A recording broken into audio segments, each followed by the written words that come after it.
Ladies and gentlemen, please welcome the Senior Vice President of Strategic Content for the Channel Company, Robert DeMarzo. Good morning, everybody. How are you? All right, my voice is starting to go. I am going to make it short and sweet because I want to provide as much time for today's session as possible. It's going to be a little TED-like in here for the next hour. You've got a jam-packed day of keynotes, tech symposiums, certainly boardrooms and other activities. But we have a very special treat for you this morning. Coming up in just a few minutes, Bob Fletcher, the CEO of the Channel Company, and a few special friends and guests are going to talk about selling in the new cloud era. How many folks out there, by a show of hands, are interested in how to accelerate and grow their sales in this new cloud era? Absolutely. Yeah, nice wave out there. Appreciate that. Many of you know Bob as the former editor of CRN, certainly one of the most powerful editors in the technology business. Bob is leading our organization today. He was an editor. He's now a consultant to vendors and solution providers, a thought leader, channel advocate. I don't think there's anybody that has spent more time in the channel or dedicated an entire career to moving the channel forward and really being a very strong and opinionated, Bob, advocate for the channel. He led our spinoff from UBM, so we are an independent company, so Bob is really driving the business, owning the P&L, and doing one heck of a job. And I always love his Brooklyn accent as well. He's a fellow Brooklynite. But that said, I think you're going to enjoy Bob's perspective on selling in the new cloud era as he helps you move your businesses forward and grow. Like I said, going to keep it short and sweet and turn this over to Mr. Fletcher and his special guests. Please welcome to the stage Bob Fletcher and his special guests, who he will introduce. Come on. Come on. I know it's early. That's better.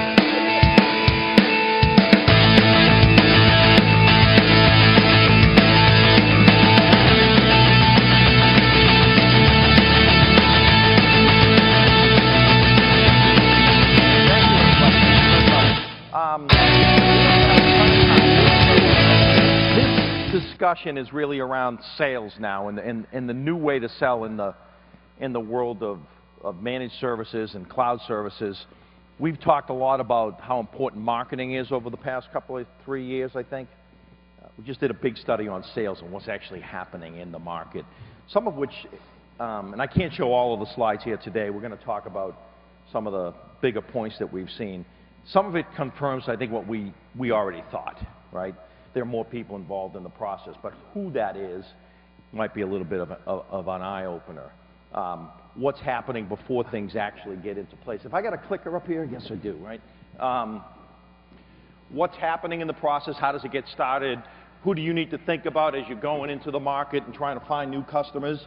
You've heard us talk about how we believe in the new world you're going to need twice the number of customers than you have in the past in order to generate enough cash flow to keep the business healthy until you cross that chasm where things are really moving to the point where, all right, I'm in a new business. So certainly, you know, we think that there's more stakeholders, and some of the reaction is partners need to have a strong differentiation and visibility. That's part of the marketing thing. You need to know what your position statement is in the market. What are you going to tell the customers? What differentiates you than everybody else? We're finding a lot of pre-research that's being done in the market. So there's a lot of, before you get a reach out, before a vendor gets a reach out, before certainly a solution provider gets a reach out from a customer, a bluebird, so to speak, a lot of research has already been done.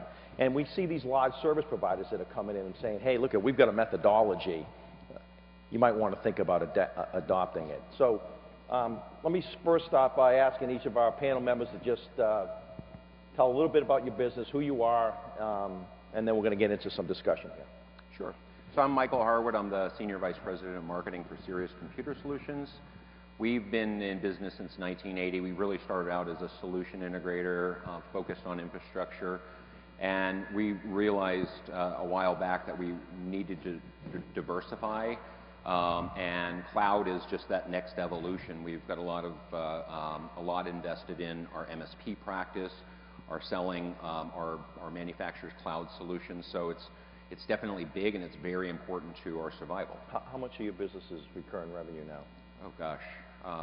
We do about $1.3 billion a year, and I'll say about $400 million or so is recurring. A nice chunk. Is that it, Michael? Between cloud and between cloud and maintenance. Yep. Cliff Swayze Innovative Integration. We are Indianapolis-based, also started as a SI, infrastructure integration partner. About 6 years ago, spun up a managed service practice. We're at about 30–40% of our income being recurring now. Jason Wright, I'm Vice President of Sales and Marketing for Texas Group. We're an MSP based out of Houston, Texas.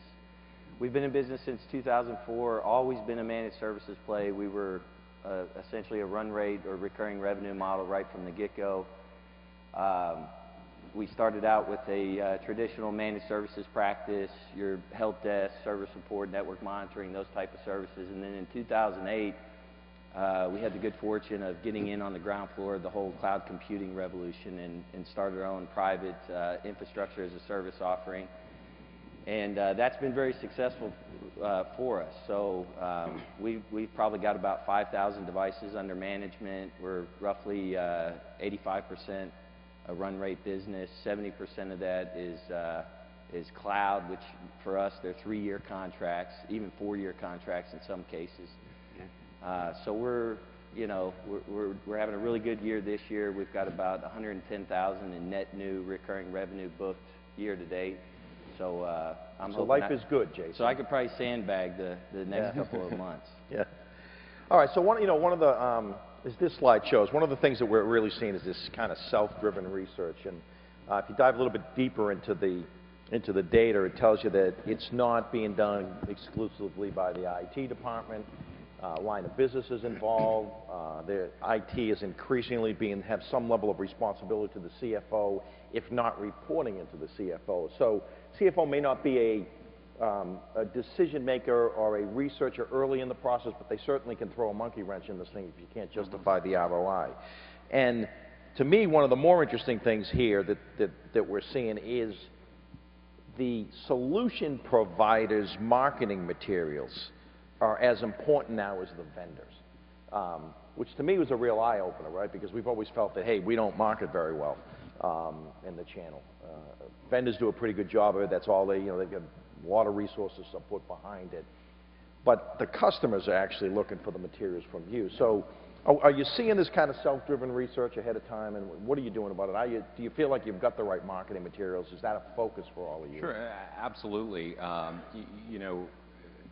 Like it says, over 60% of the research is being done up front. It's being done by the customers on their own.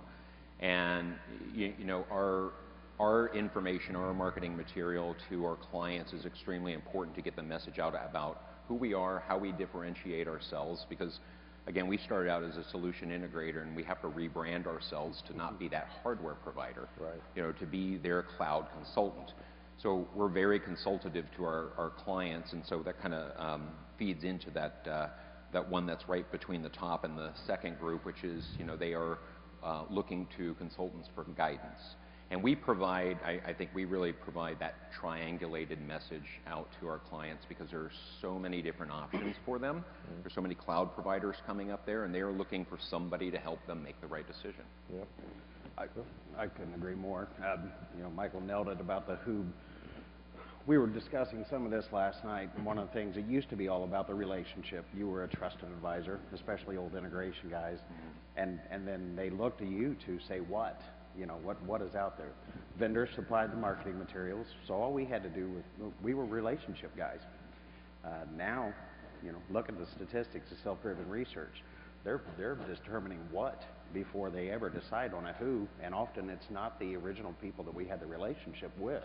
It's purchasing. It's not just a CIO or CTO. There's admins bringing things in, and so our marketing material is more important now because we're now having to sell ourselves on top of selling the product.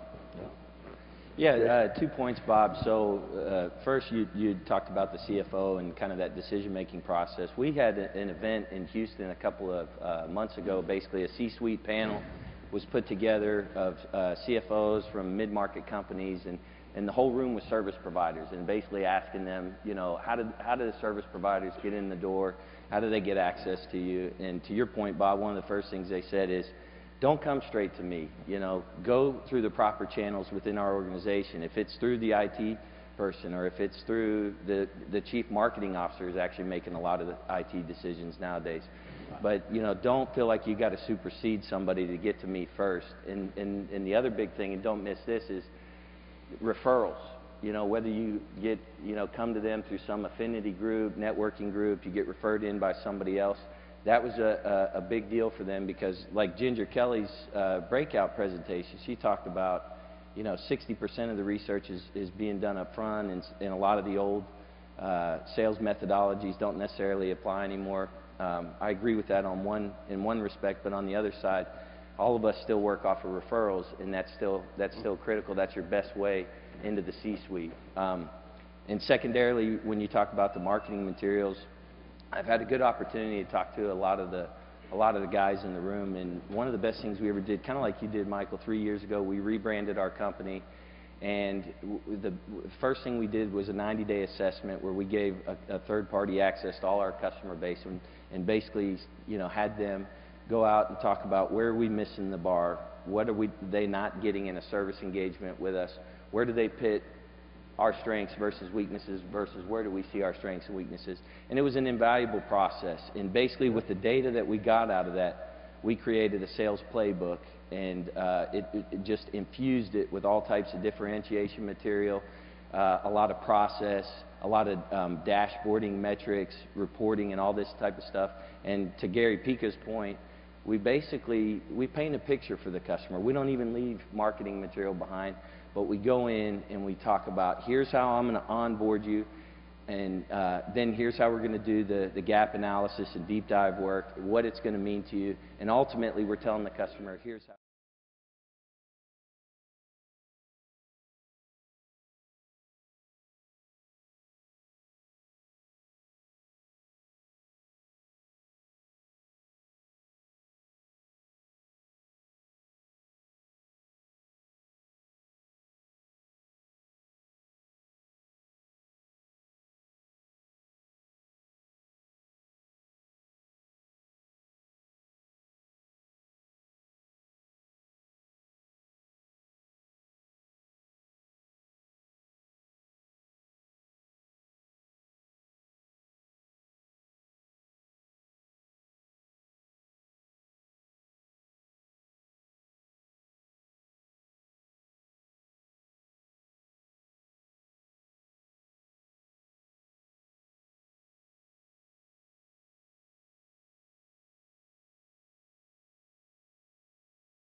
So realize that not everybody's going to catch on to this new sales methodology. Yep. So a little bit of retraining. There's some guys who are going to get it, some guys who aren't. And you also need to bring in people who can help support them. You know, technical people, inside sales people, yep. Sales specialist people who can you know, help with some of that heavy lifting that the traditional infrastructure guys may not be that. So let's talk a little bit about that kind of sales process, because, you know, a lot of the data came back and said, look, we're not actually investing in a lot of new salespeople. We're trying to retrain them, and in some cases bring in some new people who have a different skill set. It's not a wholesale out with the old, in with the new, but what have you done there from a sales perspective in terms of people? Are you bringing in new ones? Have you retrained? Is there a lot of effort going into that training process? And did you have to reach out for some different skills? Yes, so we really started with, and you know, we didn't do it perfectly either. We fumbled a little here and there.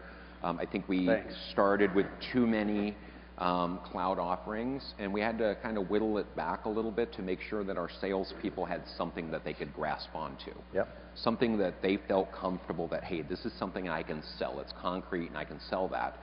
But it required some retraining of them. We did internal training. We utilized our vendors to help do some of the training. But we also, like I said, we utilized our technical reps to help support our sales folks, you know, and we needed to retrain them on the solutions, the client's pain points. How do I talk to a CFO in a healthcare Did you get outside help to do that training? Yeah, a lot from the manufacturers. Yeah. Okay, and or vendors. Right. But we also talk to our customers too. They're a great resource, and when you've got a good customer base and you've got a good relationship with them, they're willing to give you the feedback on what you need to do differently. And some of our best customers have given us some great feedback there. Yep. Cliff? We also, you know, tried to do a lot of the sales training, different methodology training, but one of the things it caused us to do, honestly, was look for external influences for marketing and lead generation and appointment setting campaigns that we'd never done before. We always had that relationship mentality, and where, you know, you own the customer relationship. And now, to be honest, with managed services, I mean, you know, we got a room full of fantastic MSPs here. It's a land grab. You know, I can offer services in your area, you can offer it in mine. So many of them, because it's done remotely.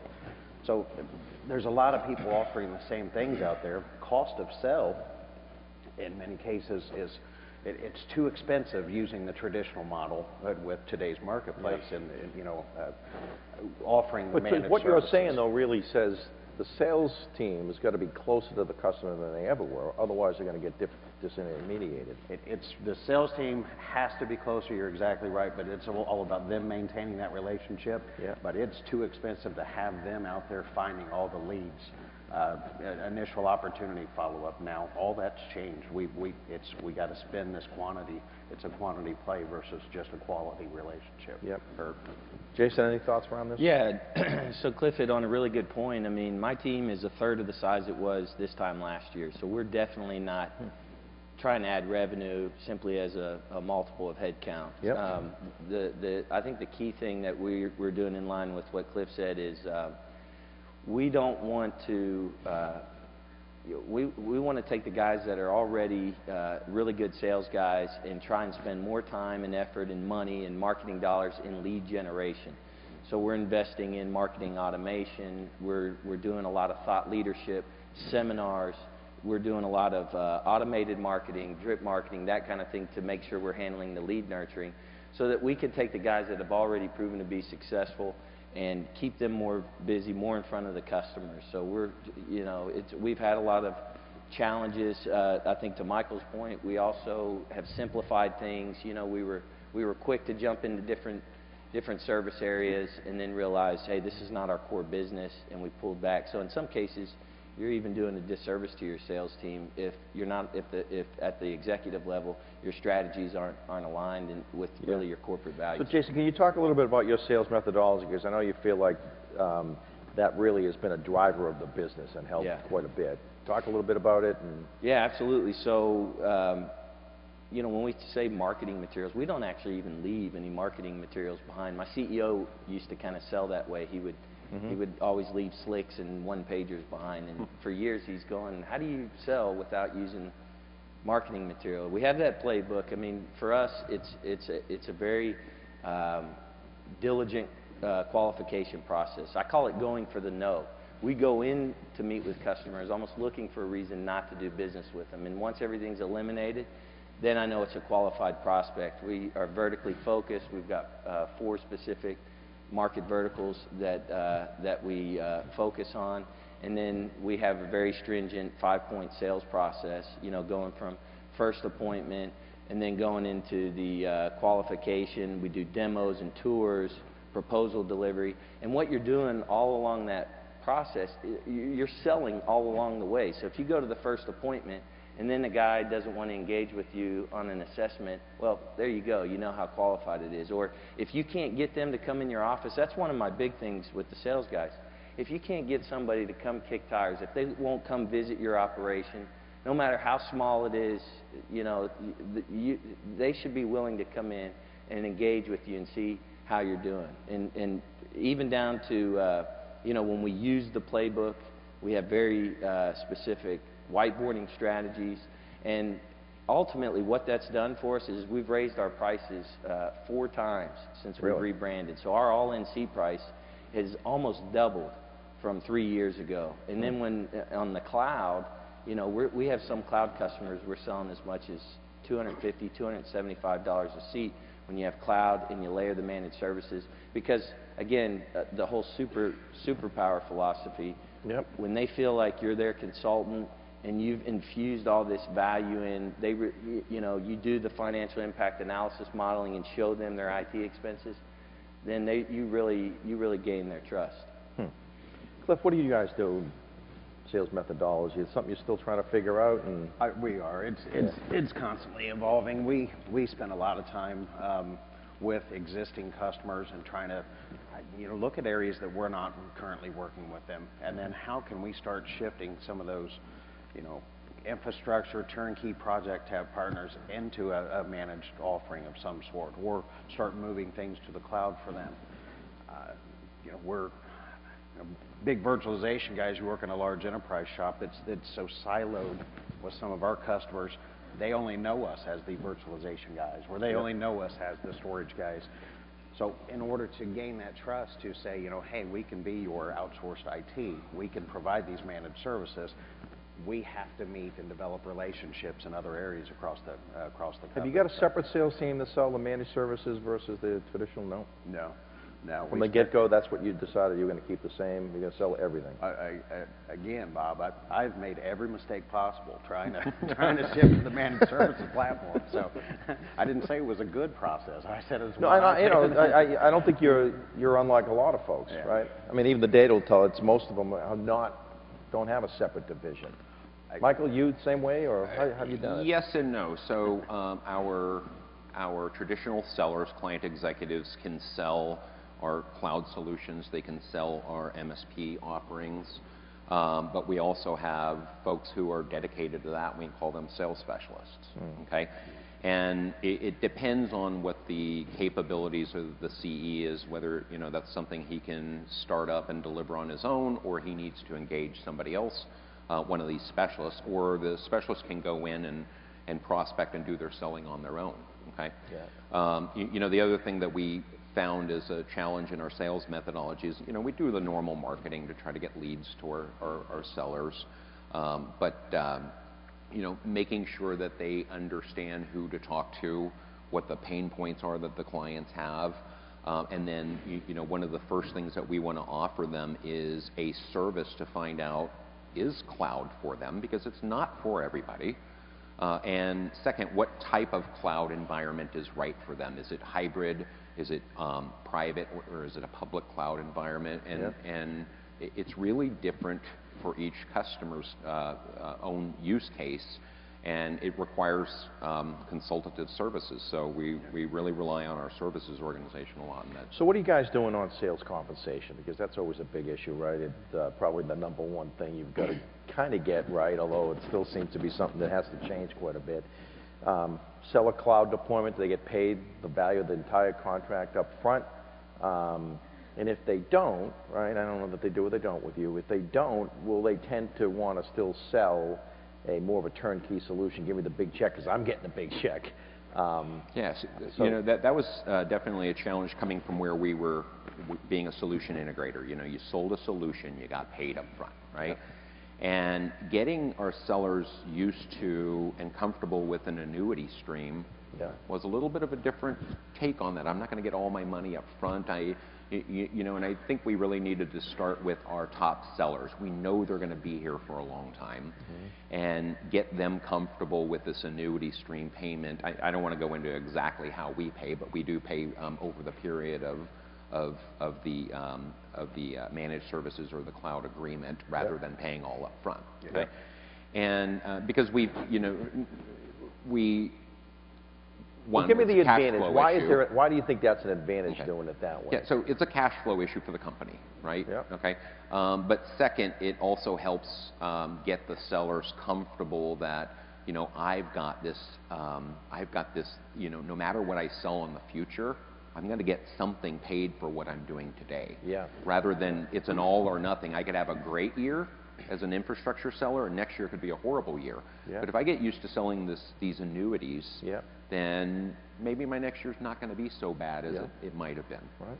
But have you, I mean, with your organization doing it that way, have you found that some of your sales guys start to sit back after a while? I mean, if they're constantly getting that annuity income, and just like you said, maybe my goal's not that hard to obtain next year because I already have this stream coming in. Yeah, you've got to build in a lot of annuity to get comfortable with just sitting back and doing nothing. I mean, Jason is his primary seller, right? You've got 2 guys, so what are you running into?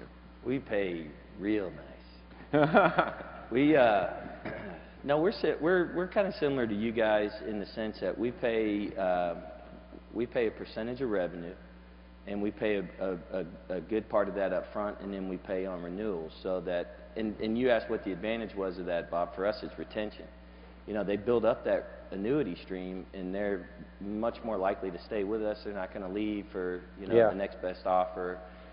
So some people do it as a multiple of gross margin. We do it on revenue. We like to do it that way. We run a very operationally mature company, so our profit margins are where they need to be, so we don't mind paying on revenue. And the way that we acquire the technology up front, there's not a huge capex. So do you think you have it right, or are you continuing to adjust it every year? We haven't. No, we've had the same model since I've been there 5 years. It's the same model we've always had, and so it's worked really well for us. Yeah. Huh. We've changed ours a couple times now, from the core to we added a compensation piece for the managed services because our guys do sell both.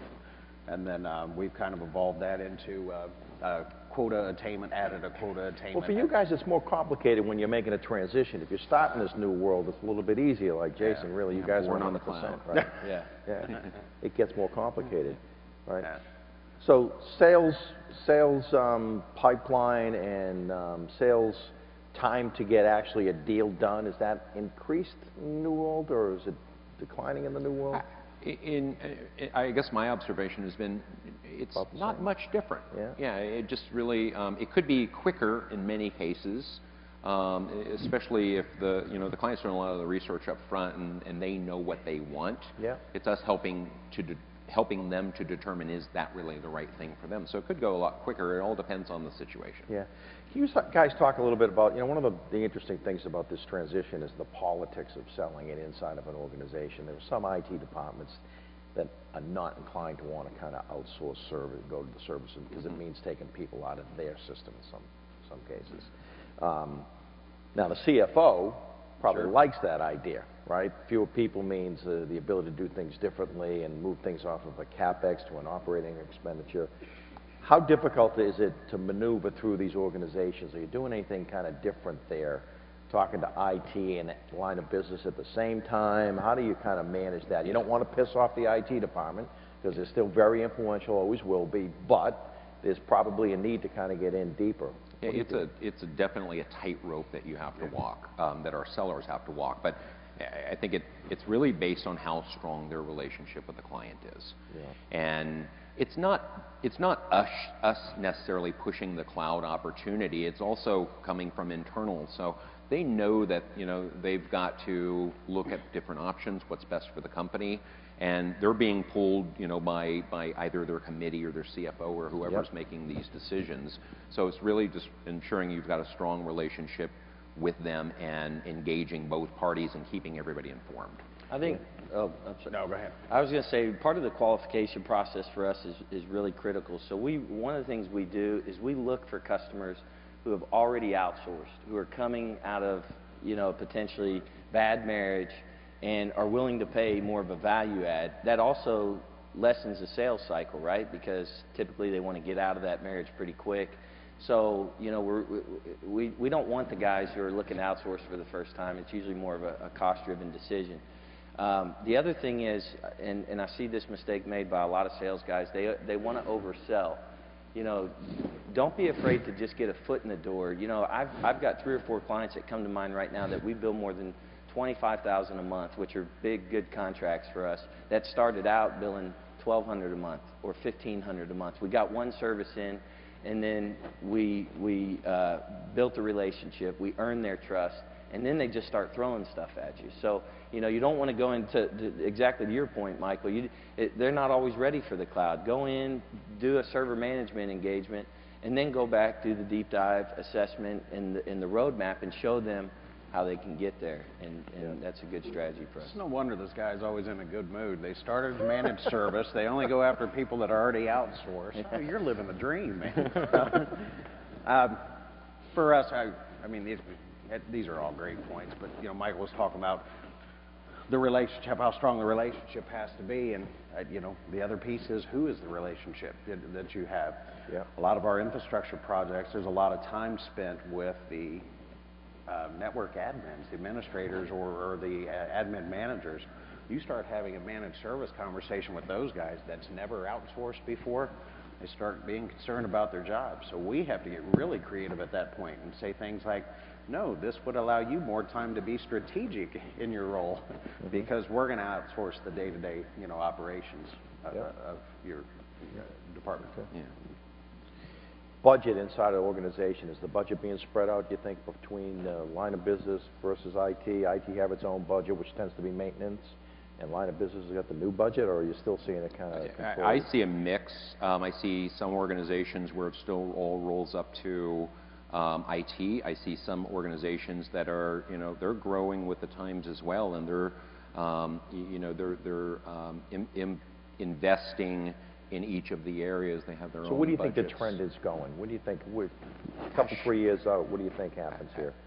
I would say, just Michael's guess, that, yeah, you'll see more budgets that are being, you know, dispersed throughout the organization. Right. Yeah. Jason, you think that's true? Yeah, I think the key there is you have to help educate. They all have budgets. There's line of business budgets, you know, and we're seeing more autonomy within those line of business leaders to do what they need to do with those budgets. But I think the key is you gotta help them understand opportunity costs and lost opportunity costs, and also work out the ROI and TCO models. You know, the main thing is, used to be years ago when we were selling big systems before managed services and cloud, everything was project based. You could show an ROI over 2, 3, 4 years and that be acceptable. Nowadays, they want to see an immediate ROI, the CFO, or you're not getting a second meeting. Yeah. Well, Jason, Cliff, Michael, I want to thank you all. Great panel, great discussion. Appreciate the time. Bobby, I'll turn it back over to you. Thanks, Bob. All right. Thanks, guys. Thank you.